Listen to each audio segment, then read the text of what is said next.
Hey, parents, teachers, grandparents, caretakers, thank you so much for coming back again and again.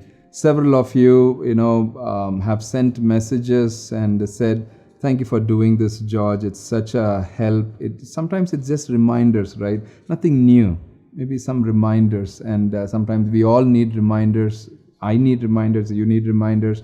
That's what these episodes are all about. This we are just giving reminders. I was in at a restaurant yesterday with two of my college-going students who are just starting off, teenagers, who are just starting off to be college students. And I saw this couple and their son eating in the next table. I didn't know that they knew me. And they said this very interesting. They said, "Hey, we've been following some of those videos. We've been following some of those things. Thank you for doing all of that. Thank you so much for being an encouragement." We're going to talk about something that's very close to what I've talked with the teenagers. In our journey of discipling the next generation, in our journey of helping our children, we need to really be careful about three things.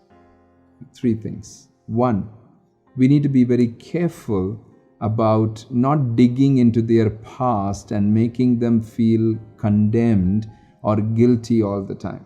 See, one of the things that I keep hearing it again and again from teenagers is this: "My parents always said this one mistake I did, uncle," and they always bring that mistake again and again and again. I think forgive and forget. That's where I love the statement: God gives and forgives, man gets and forgets. Yeah, we have to learn to just forgive our children. Forgive means that we don't have to even bring that up. Sometimes we are very tempted to say, "Hey, last time you remember that happened." Yeah, sometimes we have to be in some scenarios, maybe you're saying, we have to remind them, right? Not remind them of the mistake. Sometimes this is what I would say: "Hey, you guys know what has happened. I don't want to remind you or all of that. Just be wise." I'll just leave it at that place. With 11 teenagers inside the house, I follow this all the time. You know what has happened. Just be careful about it. This one, let's not dig in and, keep making them feel condemned and guilty. That's something. Two, very, very important in our journey of mentoring our children, our teenagers. I'm more talking about, how we help them to keep moving forward.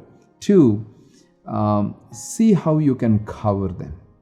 How you can cover them. Meaning what?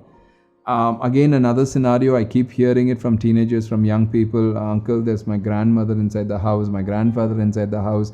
They are the ones who are nagging all the time. Some of the mistakes, they keep telling it again. They even tell to others." As a father, as a mother, see how you can cover them up, and just say, "Hey, it's enough. They did that, mama. Please don't talk about that." Or sometimes you cover your child and just say, "It's okay. They're old. They keep speaking about some of those things." You just, sometimes you may have to be, little bit, straightforward with your own parents or with your own in-laws, or, I don't know what that scenario is. But please let the children see you cover them. "Hey, you made a mistake, but I'm ready to cover you. I'm ready to cover you."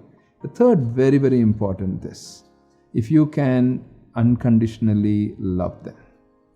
Today, the love has sometimes, again, the teenagers have said this, they love me because of what I do. No, we should not love them for what they do. We should love them for who they are. Love them unconditionally.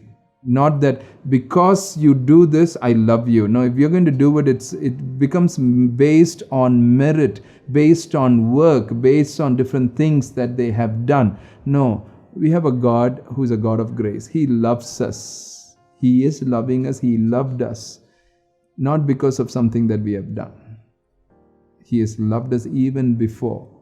Even before. That's why I love that verse. While we were still sinners, He died for us.